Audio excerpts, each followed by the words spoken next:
Welcome to Face to Face. This is a show about change and about what's next. It's a show that wants to ask questions, peel back the layers of our average everyday experience, and go beyond scratching the surface. We interview amazing people with incredible ideas and stories who have done wild, weird, and wonderful things.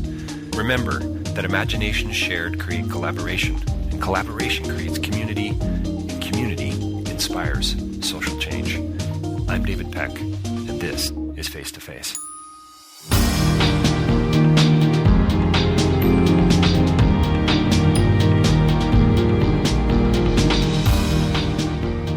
So today's interview is with Todd Minerson. He is the executive director of the White Ribbon. It's the world's largest effort of men and boys to end men's violence against women. He's also the CEO of Parker P Consulting, and that's a social enterprise that's owned by White Ribbon. So really interesting stuff that comes out of this. So you're gonna love Todd. We talk a lot about gender and about what it means to be masculine, men's understanding of masculinity. We talk about attitudes and behaviors and about fatherhood. Both Todd and I are young fathers.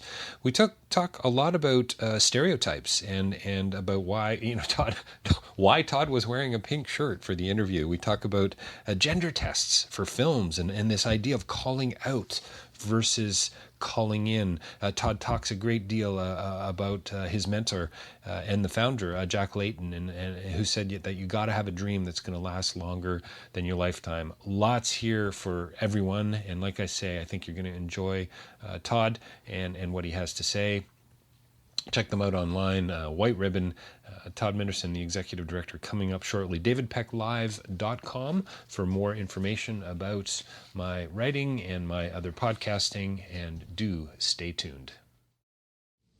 Well, welcome to Face to Face. We are joined by another very special guest today, coming up on 200 interviews, I think, actually, on Face to Face. So pretty excited about that. Todd Minerson is here with us today. He's the executive director of White Ribbon and the new CEO of Parker P Consulting, I believe. Todd, thanks for joining us today. Thanks, David. Great to be here. Yeah, so I'm going to confess right now, Todd and I do know each other. We have met. Todd has been into my class a couple of times, I think, at Humber College to speak to my students, and I've just found out that they've been pestering him for the last couple of years, probably looking for work.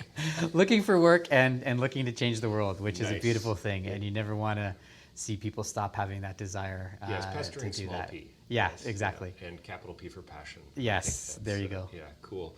So what is White Ribbon? How about we just start there and let's talk about some of the thinking around it. How did it start, your passion, and so on? I'd love to hear more about that. Yeah, for sure. White Ribbon is a Canadian-based NGO. It started in 1991 as a result of a traumatic incident here in Canada that we call the Montreal Massacre, which many people will probably remember for having 14 women murdered at Ecole Polytechnique in Montreal. And a small group of guys, including the late Jack Layton, came together here in Toronto and said, there has to be a role and a responsibility for men to work to end violence against women and girls. And in 1991, they came up with the symbol and the pledge we still use today, which is to never commit, condone, or remain silent about violence against women. And in 25 years, we've grown from a volunteer-driven annual awareness campaign here in Canada to a global movement of men and boys, probably the largest movement of men and boys in the world, working to end gender-based violence with activities in over 70 countries around the world. And far from a once-a-year awareness campaign, we're doing this work 24/7, 365 days a year across a whole spectrum of different kinds of projects and interventions. So is it about changing hearts and minds, really? I mean, obviously there's education, there's empowerment here.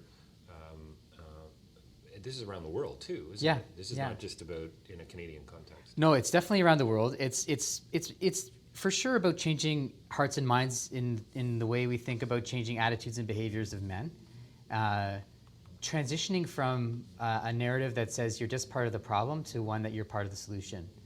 But it's also about challenging and changing the systems that perpetuate gender-based violence. So, if there's two bedrocks for our work with men and boys, one is the promotion of gender equality, and if we look at issues of inequality for women and girls around the world, the experience of violence is on the tragic and traumatic end of that spectrum of inequality still.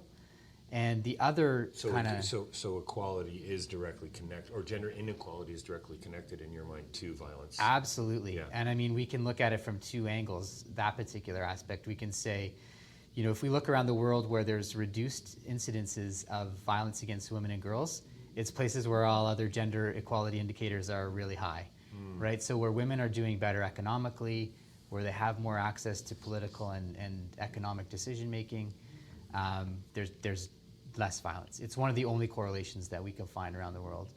But also... I was reading an article in the paper about a Syrian family who had come over, a refugee family who are now, you know, obviously getting used to a whole new culture and so on and so forth. And there was a line in the article, very long, it might have been a New York Times piece, a little line about something about how men do things differently. And the implication was, I immediately saw the guy, some family they were visiting was washing dishes or something. Right. And so they're having to get used to that sort of, that new culture, that gender sort of based approach. Right. Or right. That hopefully is rooted in equality. Not always sure that it is, but... Well, that's what we have to work towards, right? And we know making the connection between inequality, whether it's lack of decision-making power or political representation, even to the kinds of language that we use sometimes, is linked directly to physical and sexual violence at the other end of that spectrum.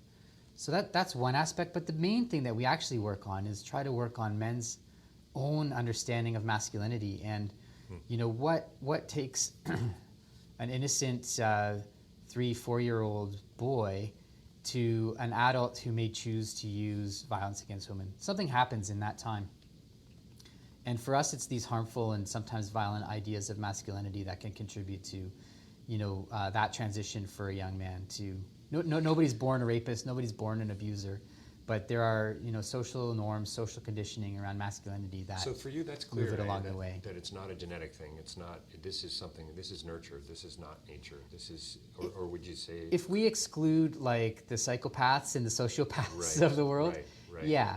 Right. I mean, we know of egalitarian societies. Donald Trump's not a part of this conversation? Is that what you're saying?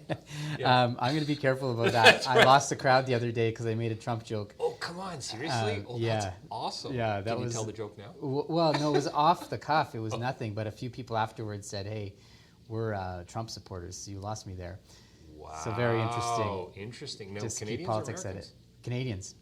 Interesting. Yeah. Well, maybe once we turn the recorder off, I'd love to hear more about that. Yeah. Sure. Yeah. But, you know, there are things that happen to young men, and we know there are societies around the world that don't have gender-based violence. We look at traditional indigenous cultures, for example. You know, they didn't have words for rape. They didn't have words for violence against women. They didn't have that kind of gender imbalance and that kind of harmful masculinity that contributes to it today. So we know that there are examples. So this isn't just utopian thinking. No. Yeah. Yeah, no, we know.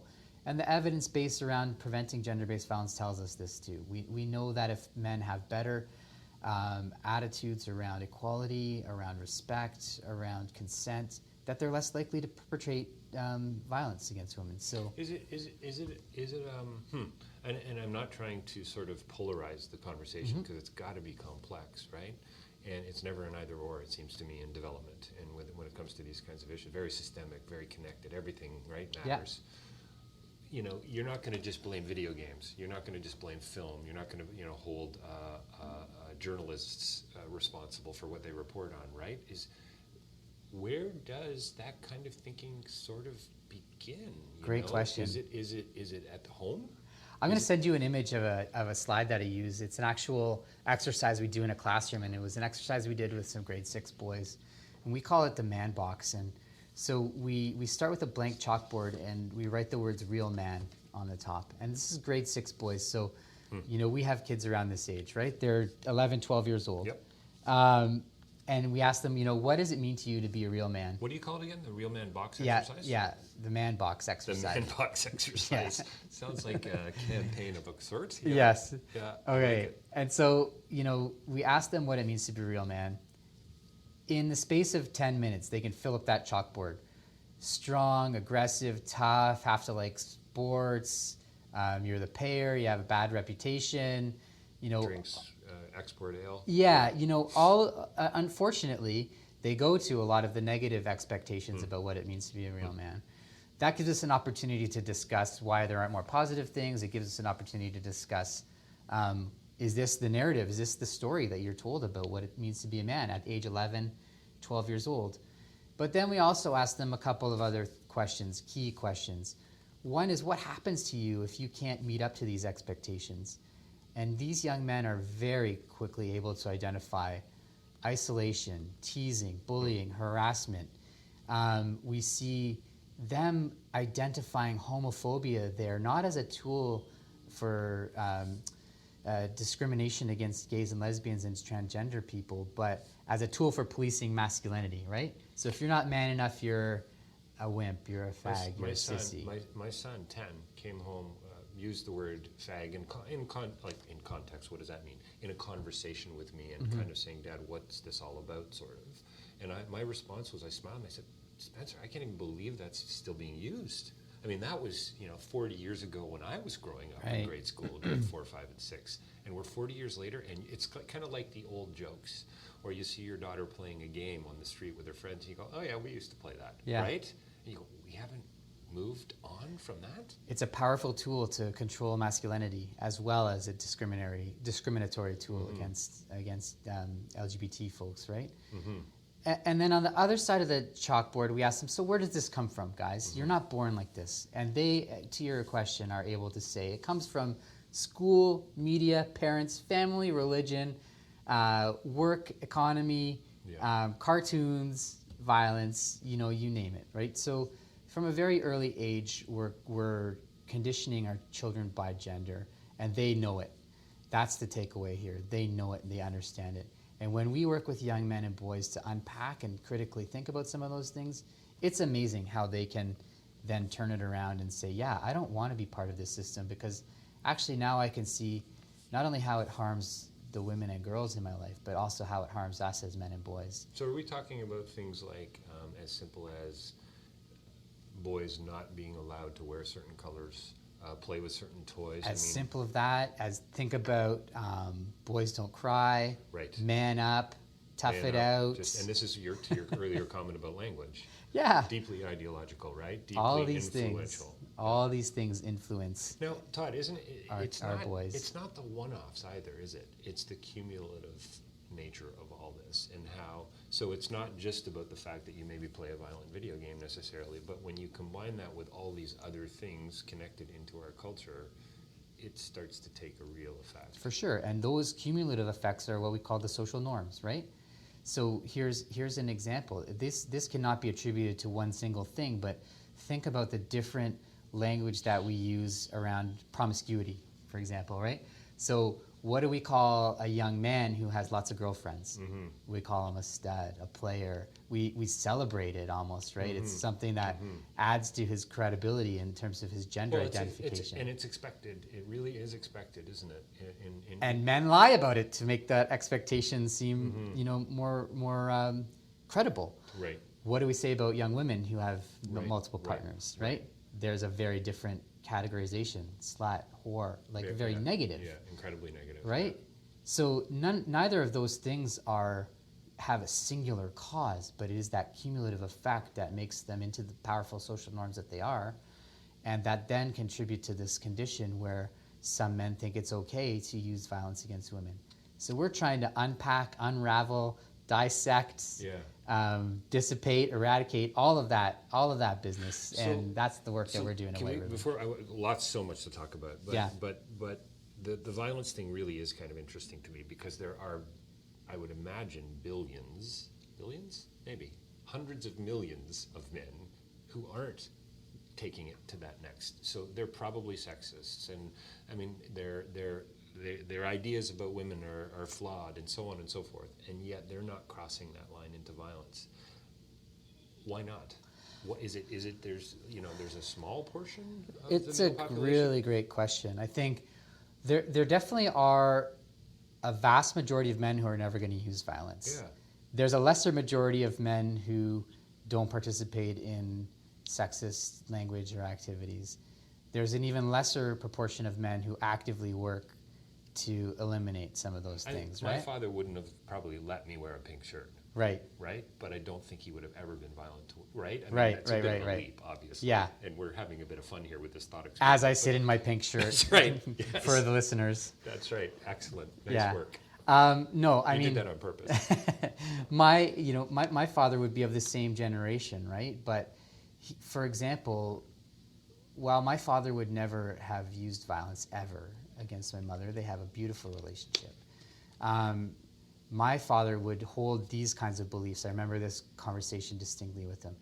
You know, I asked him one time when I started this work, like, he had very stereotypical assumptions about who the kinds of men were that perpetrated violence against women. And I said to him, where do you think the most dangerous place to send your daughter is? And so first he thought of a lot of local things in Toronto, like neighborhoods that don't have great reputations and things like Right. that. Then I was like, nope. And then he thought about different parts of the world. And when I finally told him the answer was actually the most dangerous place to send your daughter is university, Right. where she has a 1 in 4 chance of being sexually assaulted. And it must be all those immigrant, low-income, uneducated men at universities that are perpetrating this kind of violence. He was shocked, right? And it really rattled his cage around thinking about this issue. Just mostly because most men have never, we take our privilege for granted, right? And we don't really critically look at the systemic kind of fear and conditions that women have to live under. And so part of our task is unraveling all of these ideas around masculinity. Part of our task is getting men activated in the promotion of gender equality. And part of our task is raising awareness that it's still a problem, and you can be part of the solution, even if you're not part of the problem. And we know there's a whole bunch of good men that are stuck in a bad system, a system that still perpetrates disproportionate amounts of violence against women and girls, and also gives us as men and boys a lot of privilege. But if we really critically look at it, it's also costing us a lot. It's costing us in how, not only just the pink shirt kind of examples, but the kinds of roles we can play, the kinds of emotional literacy we have in our lives, the kinds of relationships we can have with other men, the ability to ask for help, the unhealthy coping mechanisms that men adopt in their lives, the unhealthy risk-taking activities that men undertake in our lives. All of these things are the downside of this, what we call toxic masculinity here's as well. Maybe a leap, but here's the irony for me. Men want to be accepted. We all want to be accepted. We all want to be loved. We all want to be included. We all want to be embraced. Sounds like the opening line for a book. But anyway, our lines. I really, truly believe that. Yeah. And I think we're all struggling in one way or another to find our way back home, as crazy and corny as that may sound. And so what men are really desiring is this camaraderie and commiseration and so on, which they sort of maybe get through these more unhealthy approaches. And yet, I believe from the way I've tried to live my life in an authentic way, for the most part, with others and with other men, it actually is way more satisfying in the sense of you walk away from hanging out, playing a game of pool, or going to see a film or a great conversation, going, wow, that was awesome. And it's not like you have this shock of recognition and you say, wow, that was awesome. I truly believe you're a better person for that. Yeah. Right? And that's where we need to get. So it's a horrible paradox. Yeah, totally. Horrible paradox, because it's so divisive and it's just so cliche. Well, and let's go out drinking tonight and not talk about our feelings. No, guys, go out drinking and talk about your feelings. Absolutely. I mean, where are we permitted to be vulnerable with each other, right? And where are we permitted to have those kinds of conversations? We're not in a lot of spaces, and so, but that's where the richness of life comes from. Real human connection comes from, right? And so many of us are told it's okay to have that in a romantic relationship, usually a heterosexual kind of relationship, and even many of us as men work hard and have to acknowledge that probably our partners do a lot of the emotional labor in relationships to do that. The other place we're allowed to do it is with our kids. Right. And for us, fatherhood is a great entry point for talking to men about new ideas of masculinity. I mean, we've both talked about our fathers, and I'm suspecting that we both had, pretty easy going upbringings and pretty comfortable upbringings with them. But I don't know a person my age, in their 40s, for example, who has kids under the age of 15, who doesn't want to do fathering differently than their father did it, no matter how great their relationship Which was has got to with be their a dad. pretty great sign to an organization like yours. That is where we see hope and an entry point and a place for change. You know, if there's a guy out there who has a daughter and a son, and the daughter says, "I want to play hockey," I don't know a guy now who's not going to say, "Oh, hockey's not for girls." Right. This is the tip of the edge of social change around gender equality. Right. This guy may not realize exactly yet that he's a champion for gender equality just by doing what seems natural for his daughter. But we're trying to help men understand that, that's the start. Now let's really figure out how you can do that. Can you sit through a family Christmas dinner and somebody says something that's a little troubling to you from a gender perspective and let it go and let it slide? My family is on point now. They're this 10 years in this work. They're all good. But I can tell you a funny story of when I first started this work. You know, I referenced the pledge earlier on to never commit, condone, or remain silent about violence against women. Right? I took this job and I just started playing hockey again with some of my university friends. After kind of 10 or 11 years of not really hanging out very closely with them, we decided to form this hockey team. And it was early days. And so I still felt like my position in this group was vulnerable and I may not be able to stick with the team and all this kind of stuff. And I'm doing up my skates one day in the dressing room, and somebody made a pretty awful rape joke. Ooh, yeah. And, you know, I felt this rush of redness from my toes, up my legs, out the follicles of my hair. I was like, oh my gosh, what am I going to do now? I just took this job, this pledge. I can't be silent. I don't get kicked off this team. They're going to hate me. I'm never going to play again. I suck at hockey anyway. Like all this stuff was going through my head in a millisecond. And I thought down, I said something eloquent like, you know, and I kept my head really low when I said this. I said, "That's not funny." It was as eloquent as I could get up. You were untying your skates at that point. I kept the head low down by the skates so they wouldn't even really be sure where it's coming from. And it was, "That's not funny." And the joke stopped. It was fine. I still play hockey with them 10 years later. But the interesting thing happened after we got out of the dressing room and we're walking through the parking lot. 2 other guys came up to me and said, "I'm glad you said something." I didn't know what to say. It was a crappy joke. It made me feel uncomfortable. But thanks for saying something, right? So I think, you know, and to this point earlier about the quote-unquote good guys that are out there, I think there's a lot out there. I think they don't know what to do. I think they've never had those kinds of role models. I think there's a fear of getting it wrong. I think there's a sense amongst some men that gender still isn't really an issue that men should be leading on, but women should be, even in a benevolent way. Like it's not my role, it's not my obligation. Not necessarily in like it's women's work. You know, even in a benevolent way to say I don't feel comfortable taking the lead here. But what we've got to have men understand that gender is dynamic, it's relational. It's not just about women, it's not just about men. It's about the relation we have between each other, and moving it more towards equality means as men we've got to step up and make that comment in the dressing room and be a part of that change. And I guarantee you it's hard, but the first time is the hardest. Yeah, for sure. And you'll always find other guys that are appreciative of it. Well, I think that kind of goes back to the point I was trying to make earlier, but we all truly just want to be included. Yeah. And so I think there is a fear there. And so when somebody speaks up, there's almost a fellowship of a sort.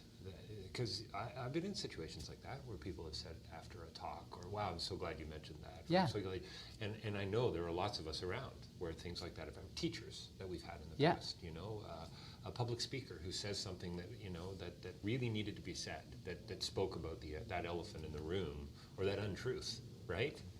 Just back to those school kids too, right? They identify what happens to you if you can't fit into this dominant narrative of masculinity. They can identify where it comes from, but we haven't done a great job is giving them a new place to coalesce around. Right. A new place to feel part of a community. And like that father who promotes his daughter playing hockey, the guys in my dressing room, the people that come up after a talk and hear these things, they're craving that. They want that. They at a certain level know what harm these stereotypical ideas of masculinity are costing all of us. but we haven't done a great job of creating that alternative Where out there in the world. where does Hollywood fit into this for you? And Oh, Hollywood is like, yeah. just means media, basically, doesn't it? I think they sometimes take unfair criticism. Yeah. But at the same time, they are, the purveyors of ideas and ways of seeing. It's a great question. It's like that, it's like your earlier point. You can, it's easy to identify those singular incidences, like the musician who's been charged with abusing his partner or something, or the really misogynist lyrics, or the awful movies, but it's really that cumulative effect again, right? Of everything that's out there. And there's this double whammy of so much of our socialization comes from popular media, and B, so much of it is based on kind of crass capitalism. Yes. That we've lost what used to be the purpose of art and literature and music, which was to kind of get to some of those complex things, and it's really been dumbed down to like what's going to sell the most Pepsi, right? Well, it's been dumbed down to lifestyle advertising, sadly. Exactly. Right? And the lines have been crossed in so many ways, right? And art is about mystery and imagination, not about selling goods. Yeah. Right? I mean, so this is a big problem, and you can't turn that around individually either. But what we like to do is look for ways, first of all, to be critically analytical about it. So, one great example is in film. There's a mechanism called the Bechdel test. Have you heard of this? I don't think so. No. It's a way to understand kind of gender roles How do you in spell movies. Bechdel? Bechdel. And it's a way, I don't remember it exactly, so bear with me, but it's like, how many female characters are there? How many conversations amongst female characters only? Right. What kinds of roles did they play? And there's about 4 things you can measure, right, in a film. And does it pass the Bechdel test or not, right? Is it just this token, insertion of women into it? Let me guess, the Fast and Furious films do not pass this test. Well, unfortunately, most movies, even some that we think are quite progressive, don't actually pass it, and the bar is not very high, right? It's not exactly a really and the idea excruciating is test to pass. And the idea is not to reduce something so complex and so nuanced and relational to numbers, but the idea is to say, here's at least a way to say, okay, we're not even coming close. Right, and let's look at some of our conversation. unconscious bias around these things, right? We think we're doing an equitable job, but if we actually break it down on these 4 factors, it's not close, right? Right. The other thing that we look for, in addition to these ideas to kind of be more critically aware of media, is these amazing examples of artists who already are. So everybody in Canada would know a Tribe Called Red, right? This amazing indigenous electronic hip-hop band, right? They're unbelievable in the things that they do in terms of merging new, creative, bold music with really traditional sounds and stories and songs and meaningful, deep kind of stuff. So there's one of the main guys is called DJ Indian. He's also a DJ in clubs around the world. And just about 3 weeks ago or 4 weeks ago, he said, I am going to make a conscious effort to not play any music from this point on that has misogynist lyrics or content in it. So he is showing the way to be more critically aware of these things and to put it into action. People, hey, listen, I'm a huge U2 fan. In fact, interviewed somebody yesterday who's writing a book about U2, and their mediated brand is the subtitle. So I had a great time on this interview yesterday. But people like Bono and the folks that are speaking up, they take a lot of criticism for some of those things sometimes because of the inconsistencies and the paradoxes that seem to exist maybe in their life. But at the same time, they are, I think, shifting the conversation, right? And they've got a platform. And so this DJ has this opportunity, right, to speak new language into it and to show that there is maybe a better way, right, to do what he does. Whenever you put yourself out there, you're going to be a lightning rod because there is still so much resistance and opposition to some of these things. Yeah. And, as people that are interested in this kind of work, whether it be human rights or social justice or unpacking privilege or anything, we always have to be open to feedback and critique. Yeah. We're never done learning and growing. Well, that's, I think, the thing that for me is so important. Change has got to be incremental. It's got to be splash and ripple, but you got to be open, and the hope's got to be at the core and at the center. And if you lose that, you're probably not going to be believing in too much social change. No, that's going to be coming, right? No way. Yeah. I was listening to somebody recently talking about falling forward. thought it was, it's a phrase I've heard before, but it hit me in a new way. Right. It's great. You're taking risks. You're making mistakes, but you're gonna keep moving forward. Yeah. Right. You're stepping ahead. We also, people are probably familiar with calling out stuff, right? Yes. Calling out racist comments or sexist comments. Kind of what you did when you were tying your skates. Right, except I could have been a bit more bold about it. We also embrace this idea of now calling in, right? So hey, I heard you made that joke in the locker room. I'm just kind of wondering, what exactly you think is funny about it, and if you're aware of the kinds of hurt that it might be causing people, and the kinds of stereotypes it might perpetuate, right? Redefining shame. Right. Well, but it's not just shame. It's like, I know this guy, and I know his family, and I know he's a good dad, and I know he's not likely to ever use violence. But could he connect the dots between that man up culture and just making that joke in a locker room to those things? And what's interesting about that is there are comics who might use a joke like that from the stage, might get criticized for it, but would then argue in an interview, well, hang on, I'm calling this out. Yeah. That's what I'm actually trying to do by saying, right? So it's a bit of a weird one, but I'm not suggesting for a second that that's happening in most locker rooms or in most bars on a late But yeah, no, but Friday this night. but calling in is another way to kind of say to people, like, tell me what you think is funny about that. Like, good. I don't find it funny, and I'm trying to figure out why. Yeah. You Well, do. that's about conversation, about dialogue, and about being, I hope, transparent and authentic. Yeah. Right? Yeah, which is what you guys are really all about.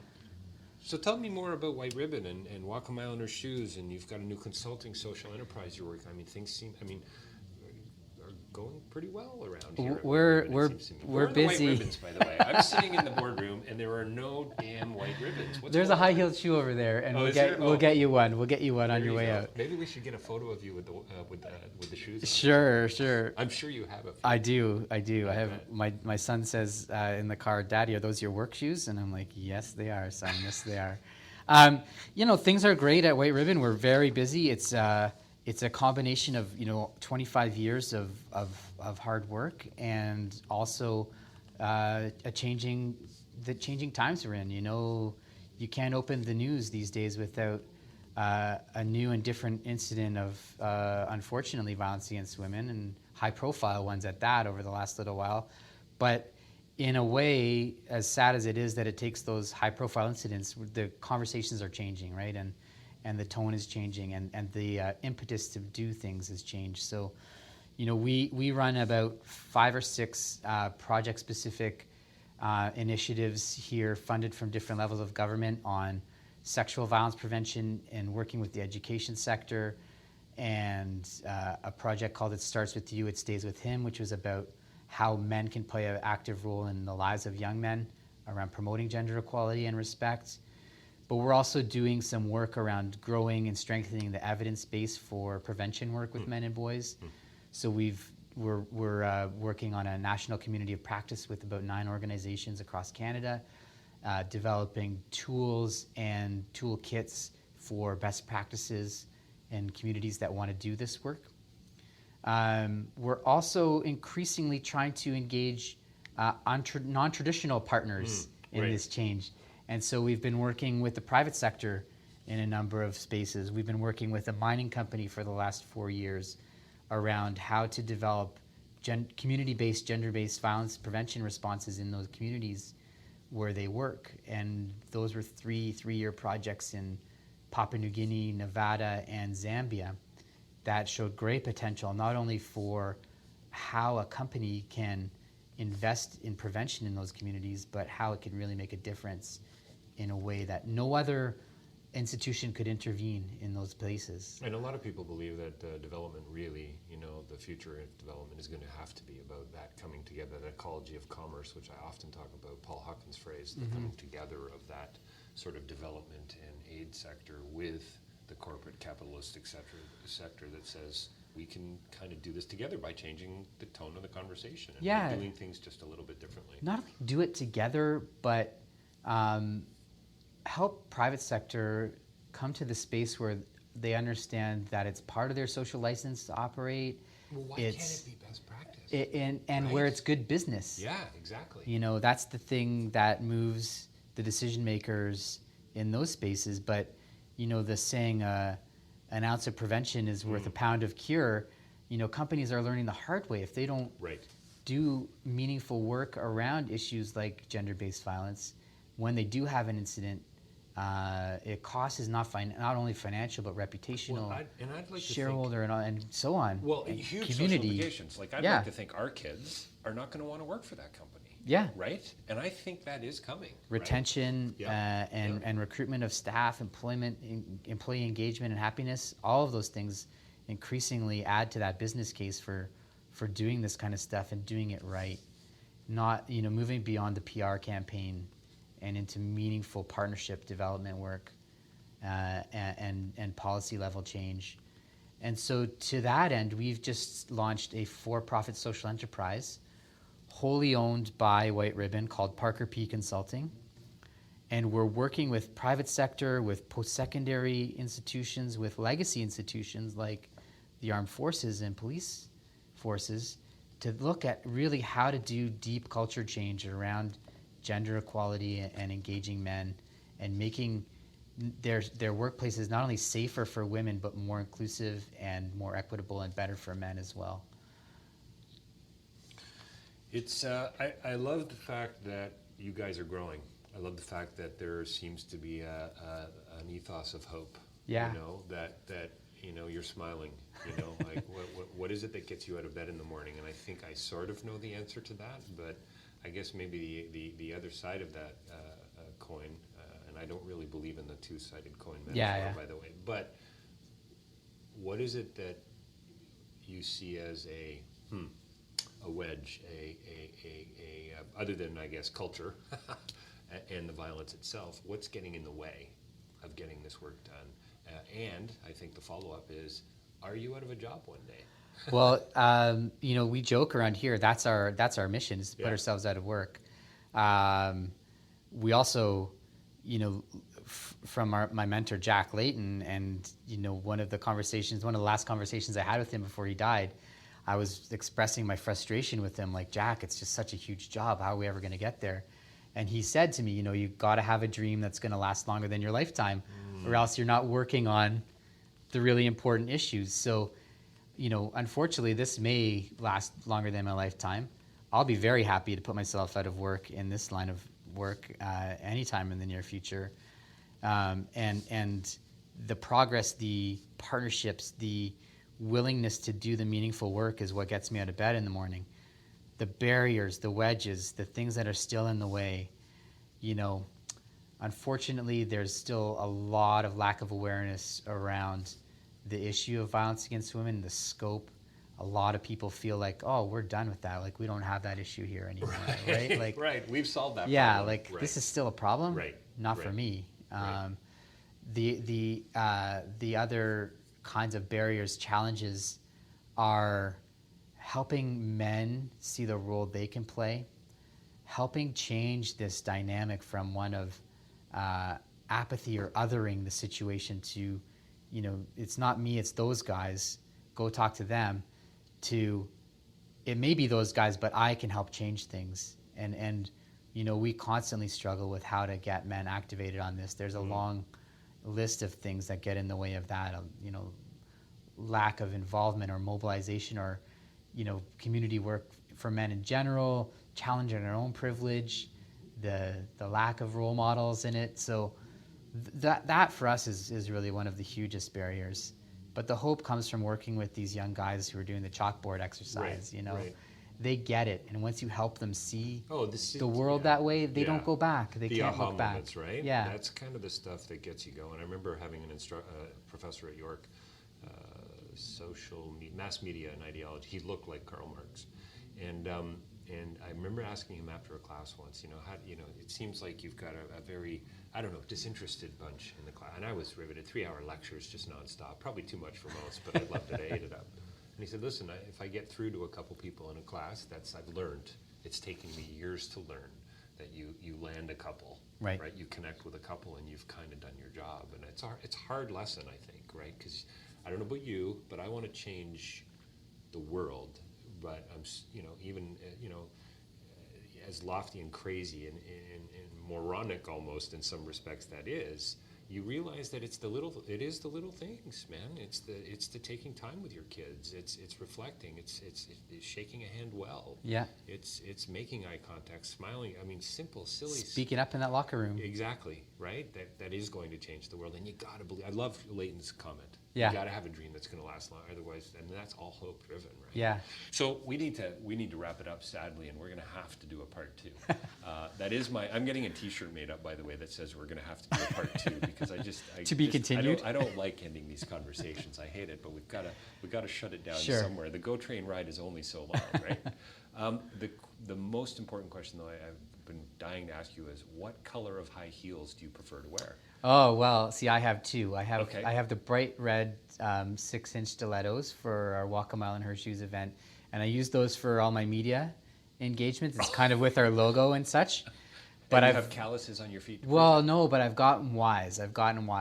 My actual walk day boots are a pair of knee-high silver glam boots. Think Bowie 74. Funny. And Kiss, maybe? They have maybe some Kiss, maybe some Paul Stanley Yeah. in there. But they have a nice wide heel and a nice wide toe, so I can actually wear them the whole day and run around and do my thing at our event. And real quick, this is a fundraising event you guys do annually. That's right, picked yeah. up a lot of It's our traction over the biggest years. fundraising and awareness event. We hold it in May every year, and we had 700 plus guys Wow. walking through downtown Toronto in high heels to raise awareness for ending violence against women. I want to see the video on that. So that gives me hope too. Yeah, I bet it does. Todd Minerson, he's the executive director of White Ribbon. Check them out online, whiteribbon.ca. That's correct, yeah. And you'll learn more there. Thanks a lot, Todd, for your candor and your insight. Really Thanks, appreciate David. it. Yeah, congrats on 200 interviews, and Yeah. look forward to part 2. You like it?